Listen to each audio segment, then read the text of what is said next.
is the connecting thread. The second point, as a practicing researcher, and given all what the panelists have spoken, is skills cannot be done in isolation. The impetus for that has to come from an ecosystem because it ultimately benefits everybody, like the box of crayons benefited those boys within a jailed confinement. I'm going to take a historical perspective.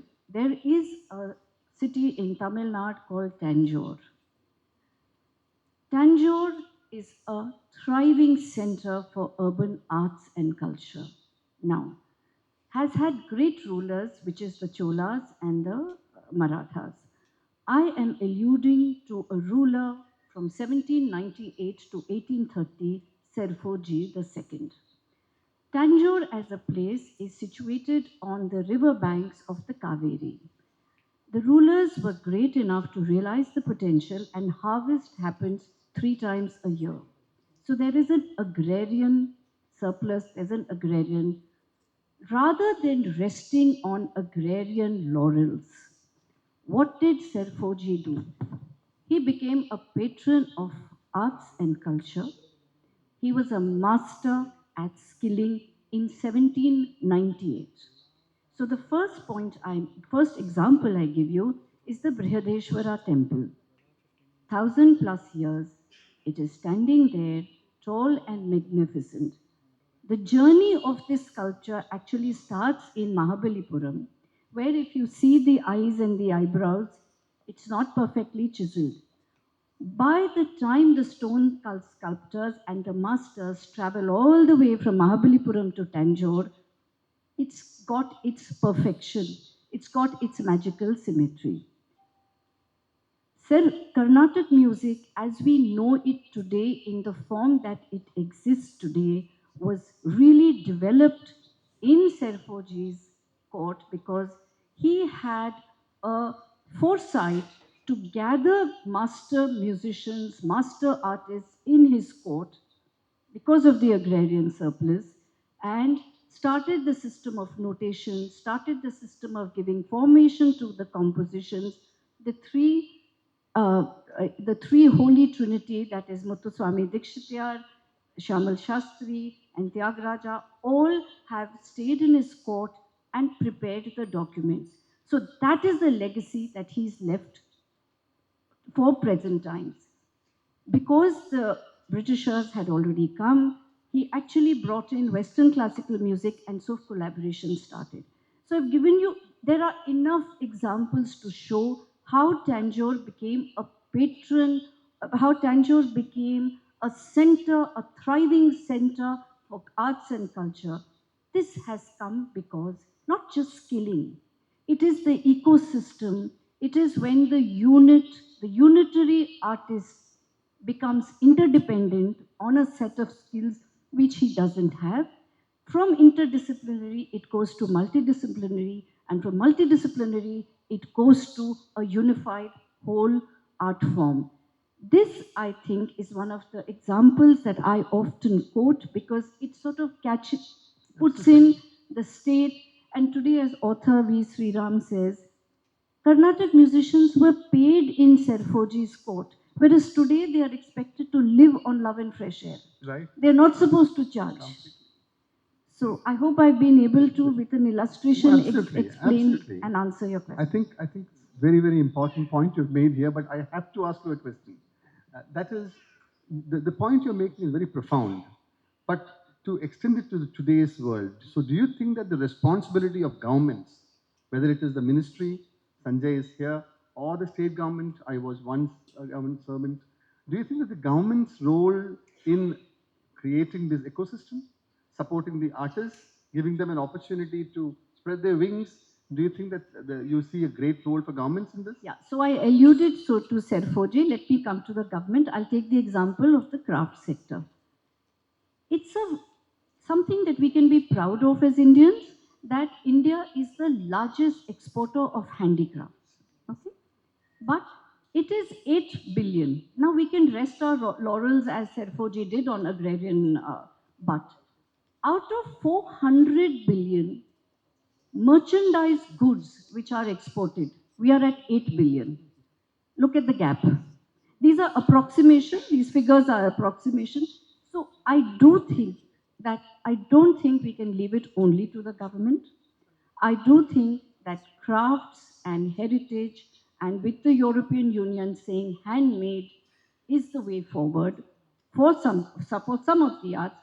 I do think that the onus lies by ecosystem. I don't mean government. I mean each one of us is a stakeholder at an individual level, at an institutional level, as I mean, that's how Pupul Jekar, Kamlabai Chattopadhyay. There are enough examples that history has shown us. Somewhere we have lost the narrative. I'm still Thank you. a die-hard optimist because of being in the arts. Creativity does give you a sense of, okay, road less traveled, keep on traveling.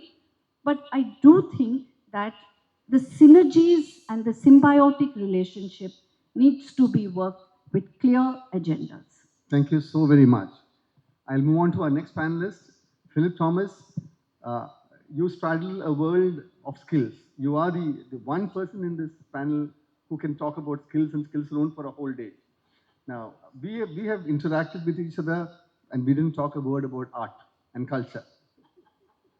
So his passion for skilling extends far beyond the shores of art and culture. Your time starts now.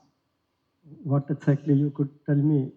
What should I talk? Or any? But today, I would like you to talk about skills, but particular reference to the art and culture area. Youth, you see, the youth, and we have a large number in our audience, they will be thinking to themselves, okay, where is this going? Okay, are we going to get something out of this? Is there a structure here? Okay, you are a person who advises national Yeah. bodies, right? In that, where does this conversation go about skilling in the arts and cultural sector? Yeah, got it. Thank you, sir. See, creativity or skills related to creative sector. In fact, I am representing today the Society for AVGC Institutes in Kerala, SAIC. In fact, I forgot to introduce that earlier. SAIC was the organization which took a key role in getting the AVGC policy done along with Mr. Anoop and Dr. Venu. We were working for almost 5-6 years pushing government, but finally Dr. Venu helped us that make it happen.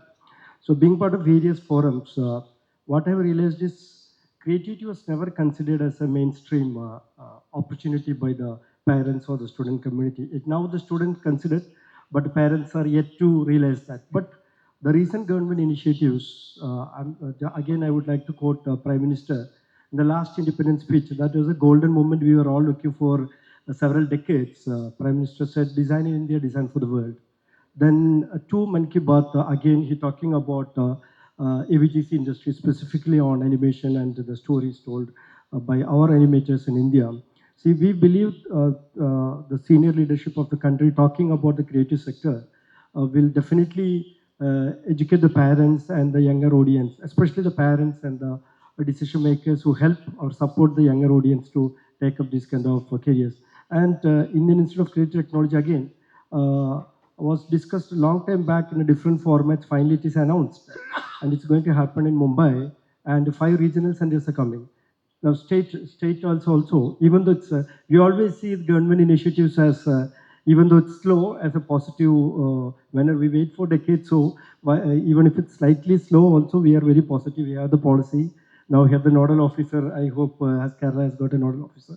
So what we are trying on various forums is to educate university decision makers like VCs and the board of studies, or if it's a school level people, giving them an understanding about how this works. That's what we can do as a skill development organization or skill development experts.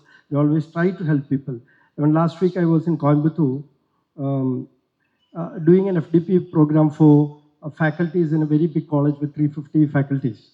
So after the program only they realized, oh, this kind of potential is there. So this is how we keep educating this ecosystem to adapt and consider bringing in skill into the mainstream. Kerala, especially since we are talking about Kerala, Kerala have to act. That's my humble request, because I work with multiple state governments. I'm a partner for Adobe. So in the last 2 years, we have trained more than 50,000. My company have trained more than 50,000 students in higher education, and that includes 2,000 faculties on the UGC scale in the government colleges in Tamil Nadu and Karnataka. So Kerala have to consider beyond discussions, we should have some actionable takeaway. We should start integrating these kind of things to the school as well as higher education sector. And on the school side, again, being part of a World Design Council, we have started working with aspiring school leaders or visionaries to bringing in design thinking and design elements to the school curriculum. We have started doing experimenting with 2 campuses. We empower the teachers. It's not we go and train, rather we want the faculties to understand the power of creativity, and they've started enjoying. And then when we went to the class, the teachers were very rigid, and they were looking at like what you are going to teach us. But by end of the session, actually, out of 80 students, 80 teachers, 20 teachers came forward to take up that assignment and ready to undergo the training and deliver it. So there are a lot of good things happening. All the thing is that we should have a structured approach to make things happen. Because I will say this is Amritkal of the creative industry, because policy is there, industry is there, the global organizations are investing in the country. Netflix had invested, the impact of the Netflix post-COVID is 2 billion. YouTube is spending, YouTube's impact on GDP is more than 20,000 crore, which is equivalent to 7.5 lakhs. We joke like they're creating reels, but the reels is a big economy. And not only YouTube. I know one person who has got a startup who's creating reels and uploading from other country on TikTok and making 50,000 sitting in Kerala. I don't know whether it's reached here, promised to be here. So this is what we have to do to capitalize on what we have in the plate today. Thank you. With the permission of the other panelists, I'd like to ask a question in Malayalam. Yeah. ഇവിടെ ഉള്ള നമ്മുടെ യുവ ശ്രോതാക്കൾ ഇവിടെ ഇരിക്കുന്ന ഓഡിയൻസിലേക്ക് അങ്ങ് സ്കില്ലിങ്ങിൻ്റെ കാര്യത്തിൽ പ്രത്യേകിച്ചും AVGCയുടെ കാര്യത്തിൽ ധാരാളം കാര്യങ്ങൾ ചെയ്തുകൊണ്ടിരിക്കുന്നു, ട്രെയിനിങ് ചെയ്യുന്നു. ഇതിലൂടെ വരുമാനമുണ്ടാക്കുന്നതിനെക്കുറിച്ച് ഇവിടെ ഒരു ചെറിയ ഉദാഹരണം പറഞ്ഞു. അതിനെക്കുറിച്ച് അല്പം കൂടി സംസാരിക്കാൻ സാധിക്കുമോ? എങ്ങനെയാണ് വരുമാനം ഉണ്ടാക്കുക? എന്തെങ്കിലും ചില സ്കില്ലുകൾ നമ്മുടെ ആർട്ട് കൾച്ചറൽ സെക്ടർ ചെയ്ത് കഴിഞ്ഞാൽ ഈ ഓവറോൾ ഇതിനകത്ത് AVGC ആവാം, കണ്ടന്റ് ക്രിയേഷൻ ആവാം, വാട്ട് എവർ ഇറ്റ് ഇസ്, അതിലൂടെ എങ്ങനെയാണ് വരുമാനത്തിലേക്ക് എത്തുക എന്നുള്ളതിനെക്കുറിച്ച് ഒന്ന് സംസാരിച്ചാൽ നന്നായി. Yeah, excellent question actually. The main challenge for creative professionals, when we have an idea, there is no support. There was no support. But today, Sanjay ji was mentioning about Waves Bazaar, and I was sitting there. There are not only from India, at least 24 countries, I guess, participated in the Waves Bazaar. We had the bazaar in Goa and the Mumbai. The Mumbai event, actually the organizers have to close the doors because that much buyers were there. So these kind of, there is an opportunity. Today, you have a graphic novel, there's an opportunity. We have the AVGC, C stands for comic. So there are states giving grants. Even our startup now can give grants to make the things happen. So there are a lot of forums, and even there are specialist venture capitalists ready to fund for AVGC. That's what I was mentioning. Thanks to Sushant sir, Infopark CEO, immediately after AVGC policy, he hosted a dinner meet exclusively bringing in VCs from global market. We had VCs from Japan, we had VCs from Canada, in that event, not only Indian thing. And we had our youngsters getting funding from these entities. Sony has supported one of our young entrepreneur in the same segment. On the hardware side, it's not only about content. Now our youngsters have started working on hardware and software. Tutti Frutti, another company, it's owned by two twins from Cochin. They're getting all the Google Accelerator. Now I think Sony is also supporting them. So when you have a vision, you have the idea, there are a lot of agency support. We are there. You can always contact Psych will take it for. And Kerala government is helping us to reach out to all the national, even for the Wave stall. The government allowed our help, sponsored our youngsters to showcase their work. We had a very dedicated stall. So all the state government is doing. Now we have to go to more international shows like NSC. And to add, see, there are Keralites who have recognized globally. Last week, Suresh Eri had got NSC, the Deshi own work, and before that, the person from Calicut got the national award, but Joshi Benedict. But these people are not recognized. There should be aspiring figures also for our youngsters. Kerala Absolutely. had lot of talents, Yeah. who's gone Cannes and yeah, those who have worked on Oscar award movies. So we have to work on that also. Thank you so much. Thank you. Coming to Punita Ji, you are the person sitting here who I have a personal attachment because you're also a theatre person. Theatre, media, apart from your wonderful work with deprived youngsters. How do you see this whole thing evolving? Do you think that there is growth in the sector? There is scope there for people who acquire the skills to create their own businesses, their own enterprises in this larger spectrum of art and culture? So, Dr. Vinu, thank you for taking me back to my roots. Yes, theatre is my first love, and started with Barry John, etc. But I'm trained as a filmmaker. But it was actually at the turn of the millennium that it was a very profound time in my life, and I sort of, wanted to. It started with me volunteering in my children's school, using theatre to teach life skills. I was unhappy. The school that was meant to be alternative was mainstream now.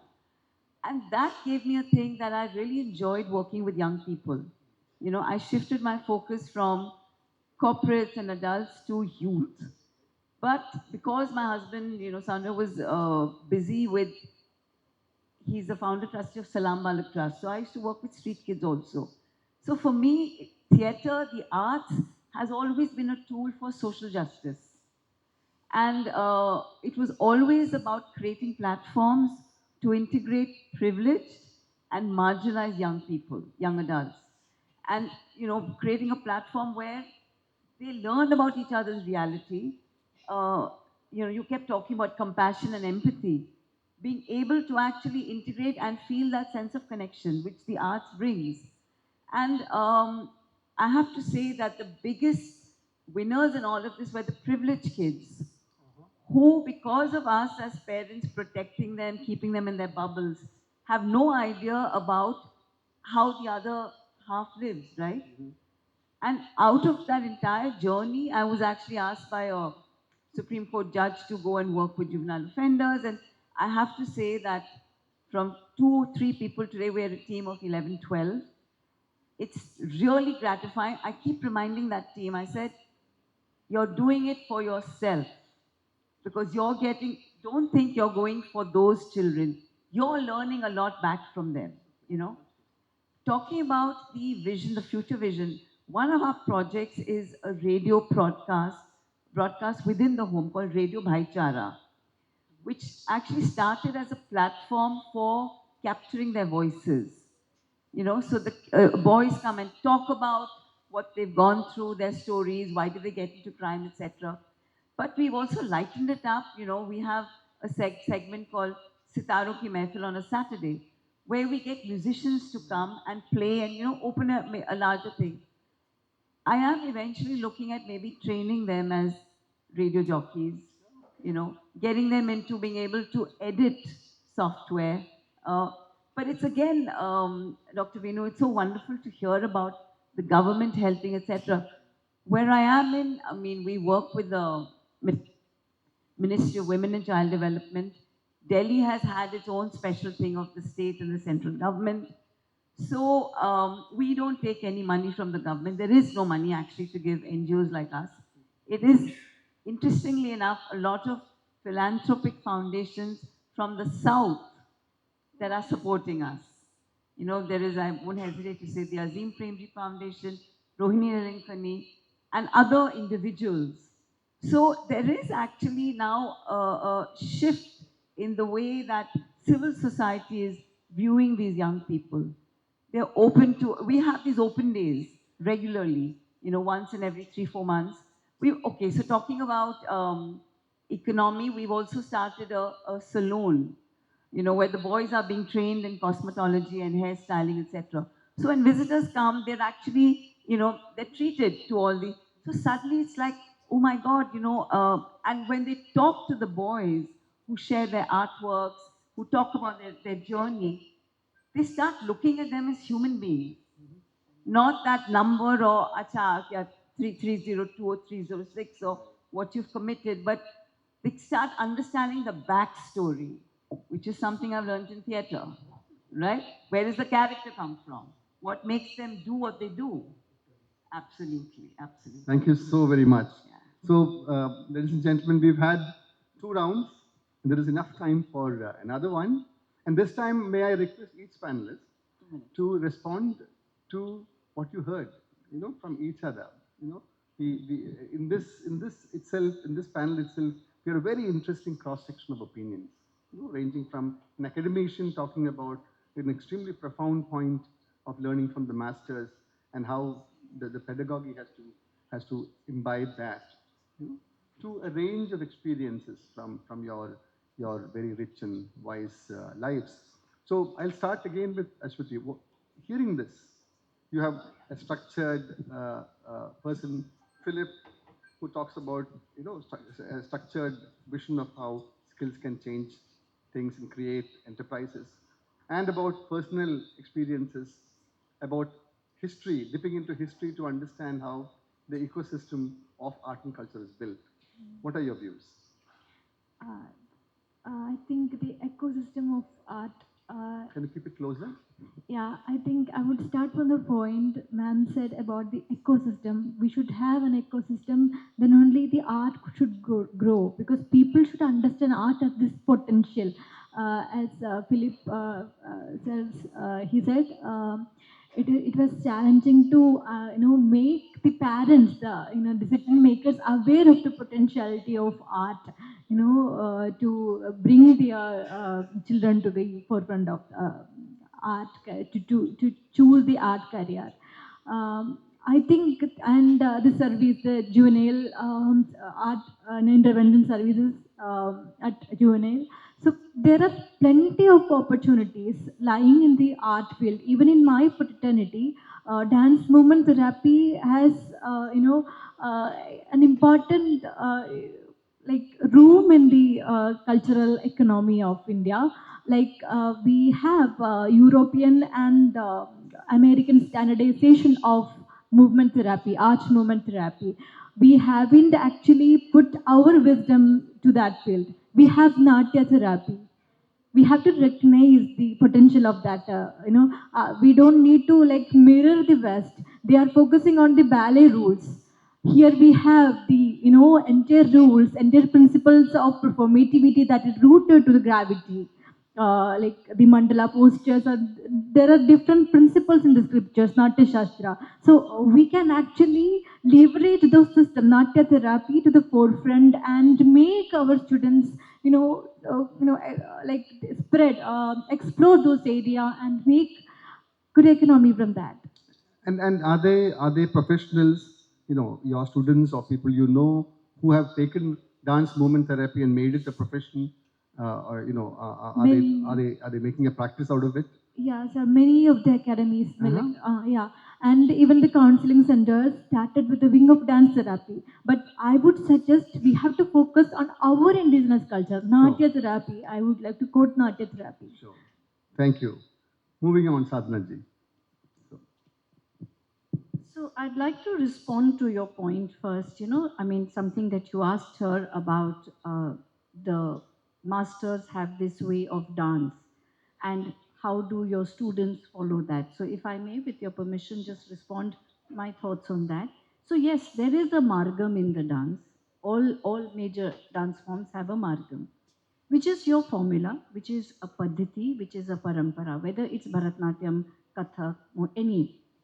But art is not static, art is dynamic. And each generation, each century adds its timestamps to it.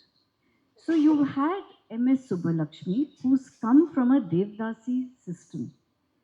She never shied away from the fact that she was not from the Brahmin community. She was only 15 or 16 when she arrived in Tamil Nadu, in Chennai, just with her voice. She has gone to sing every form of song, a complex kriti, a complex koravi, a bhajan, and she's gone to the United Nations Assembly and sung a song. So arts, to my responding to her point, and I think pedagogy is something which is developed over time. but it is not static. That's my takeaway in my interaction having trained in music. I believe what you said about the skilling. As I said, skilling is that thread which connects all this, which makes sense at the end of the day.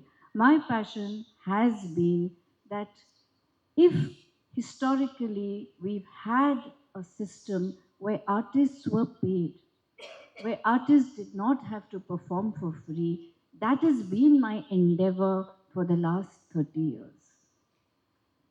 In a small way, one has contributed to making, I abhor the word, accompanying artists.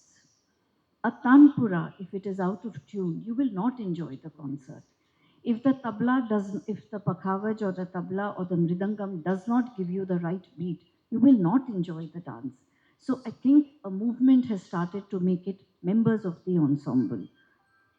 For this, I think what's mentioned about the skilling, it has to be broken down. Talent is acquired, skilling can be learned. It's an individual activity when it's a simulation, but when it's a community activity, when it's to be taught and there's a biofeedback. To Punita's point, I can only say there is a healing power of the arts.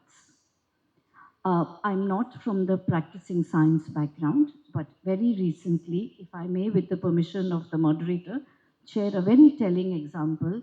There's a very senior surgeon, neurologist in Chennai, in Bangalore, where I live now, and he requested me to come because there was this patient who was only 55. It's very rare to have that kind of progressive Alzheimer's. So he requested me to come. This gentleman is actually a North Indian, but lives with his son who's in the IT sector, and he lives in Bangalore. So there is a shift in cultural specificity. He's a North Indian living in a South Indian state. So he keeps humming a song. And so the doctor requested me to come because of my interest in music. And the tune was a song from a very old film called Ajeeb Daastan Hai Ye. And there was a North Indian nurse who joined me in singing. Now, here is a man at 55, lost his entire senses. This is a very long song of almost 3 stanzas. And he sang the entire song, word to word. Purposely, we were given signals to miss a word, he would correct us. So that is the power of arts. And that's the plate from which my work takes shape. Thank you so very much. Wonderful. Philip.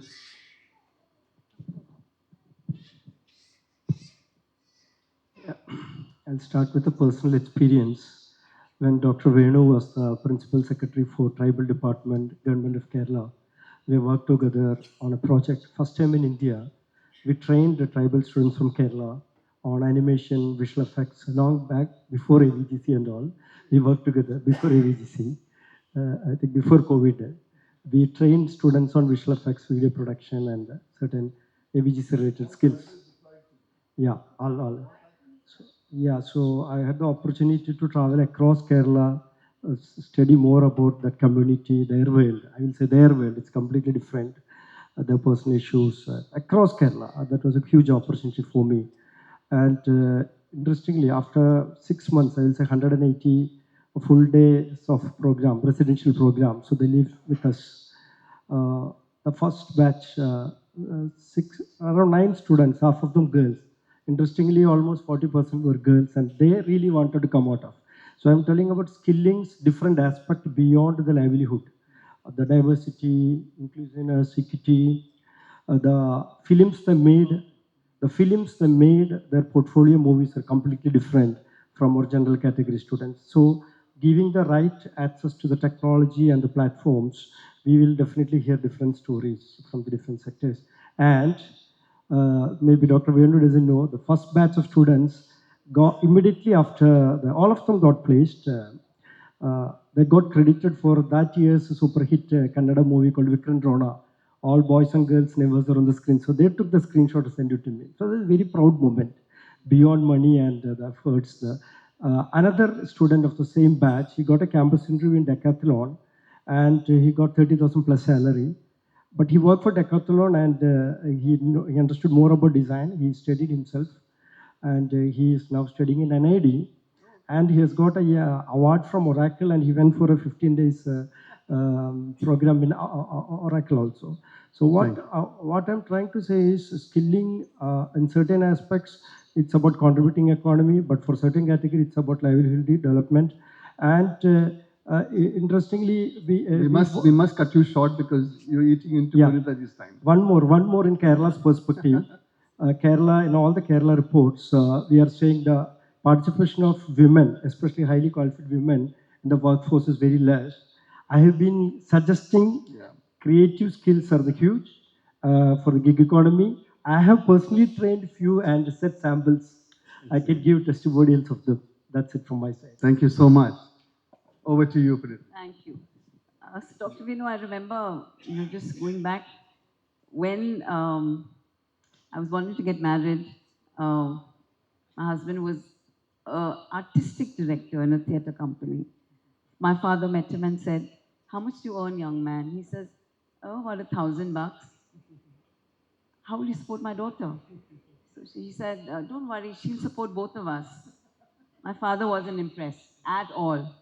Cut to when we started working in this juvenile home.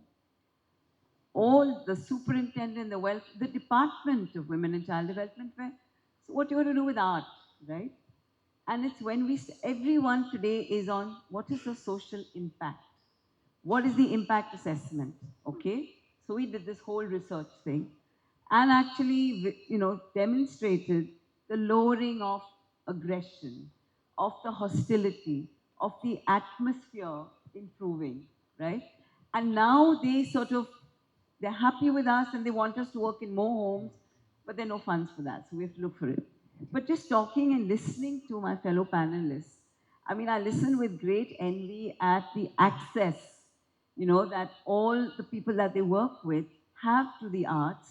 And one of my dreams is, I mean, we're doing it already. For me, it is I want their peers, other young people, can't be school children, but university students, to come and volunteer time in the home, and in the process they're learning about other realities, but also teach. When you speak about the masters, my heart bleeds saying, wow, will these boys ever get access to the knowledge and wisdom of the masters? But step by step, slowly, because so for me, my dream is integration. Wonderful. We have to wrap up because we've already eaten into the time. But thank you so very much. Now it's time for the audience to ask questions. Please be very precise and concise. Let's extract the maximum out of the panelists. Please tell us which panelist would like your question to be answered by. Anyone? Can you pass the mic? ചോദ്യങ്ങൾ മലയാളത്തിലും ചോദിക്കാം.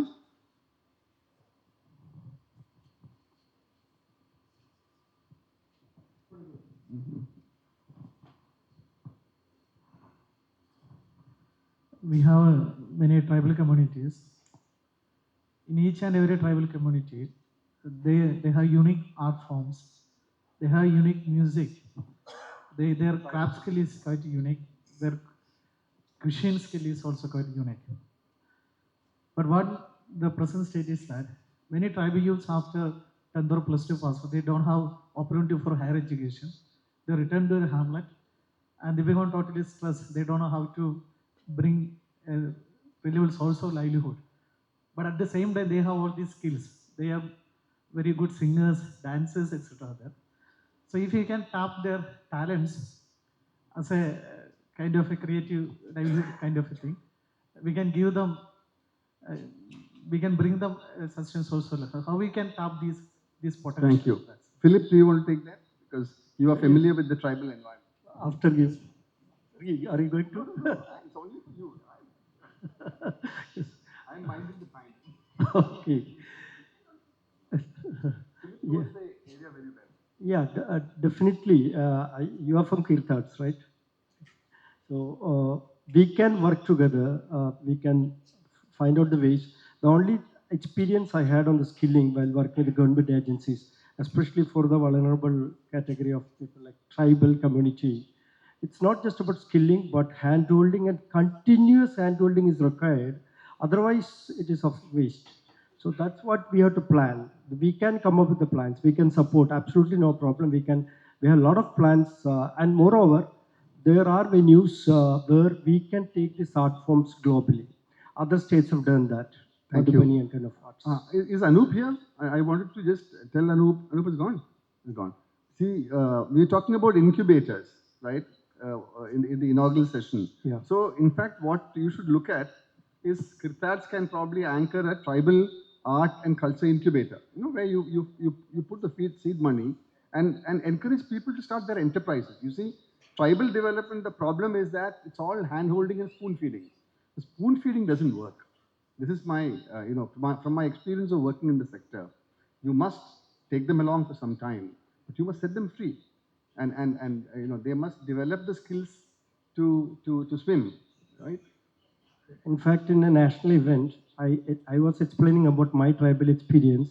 Amar Chitrakada CEO came down and said, we want to create a separate edition of stories of the tribal community from Kerala. But we have to, all the agencies support. You're looking then at we the can right person. Pradeep Yeah, is an yeah. excellent resource. Thank you. Any questions? Mike, please.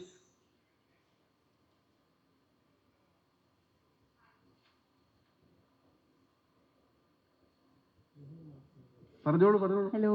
Yeah. Hi, a wonderful panel. Thank you so much. So I'm doing my PhD right now in IMK, and my research is on the handicraft community and cultural value creation.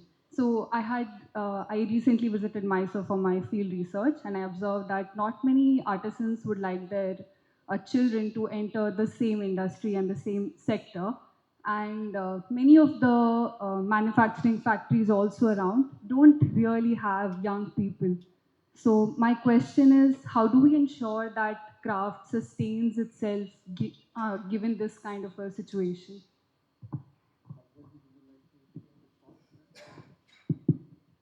I must congratulate you on your observational skills. It's spot on. And I think it's one of the toughest questions that the craft industry is facing.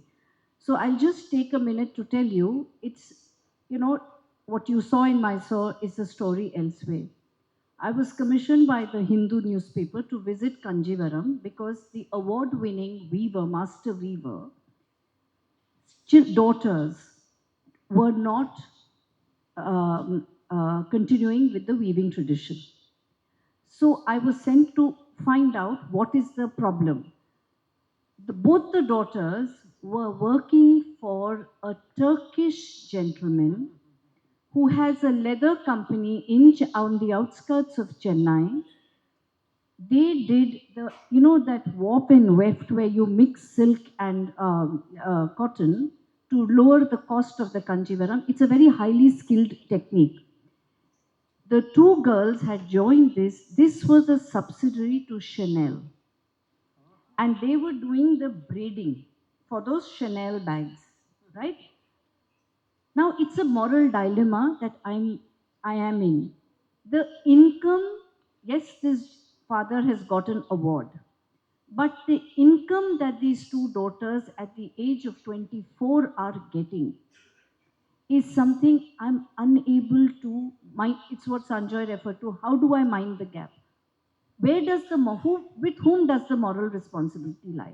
I turn back to my ideal, that is Kamla Bhai Chattopadhyay, who found a means. So what did she do?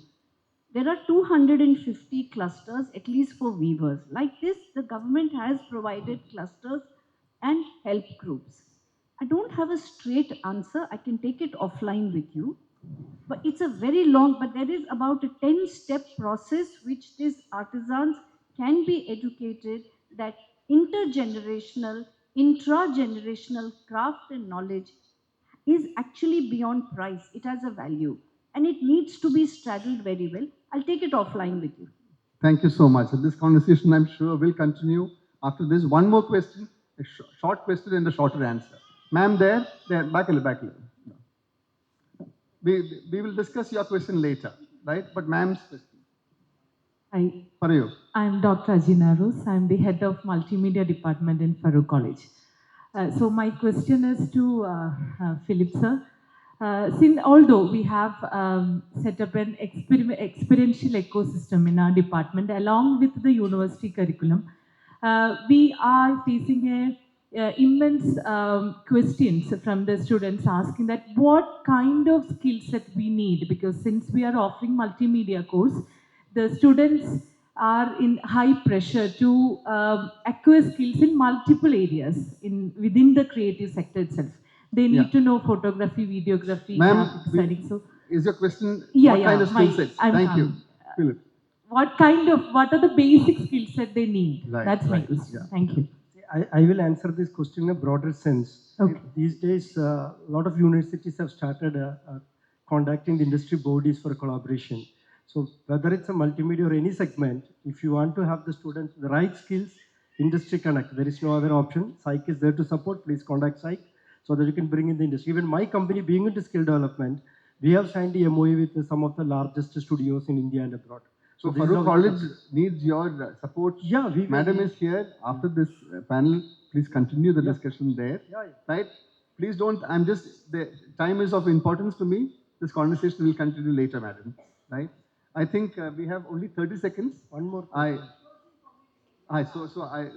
reserve those 30 seconds. So on behalf of this panel, I just want to say thank you very much. It's been my thanks to each panelist. Thank you for suffering me and indulging me. But I think it's very important. Excellent points have been raised.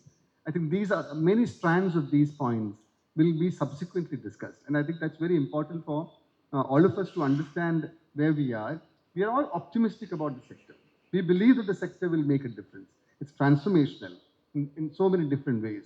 It needs contemporary skilling paradigms, which there are now the government of India, the state government, the policy makers, everybody is coming on board. I think we are at the right time, the cusp of great changes are going to happen. And I think if all of us in this sector, we have to firmly believe that this is going to happen immediately, and that will transform the lives of so many people. Please give a big hand to my panel here. Thank you very much. Punita ji, Sadhna ji, Philip, everybody. Thank you so much. To Venu, shall I request you to give a token of appreciation to our esteemed panelists? And also for all those who have questions, please use our networking dinner time, talk to them and, get your answers or at least connect with them. Over to you, Dr. Venu.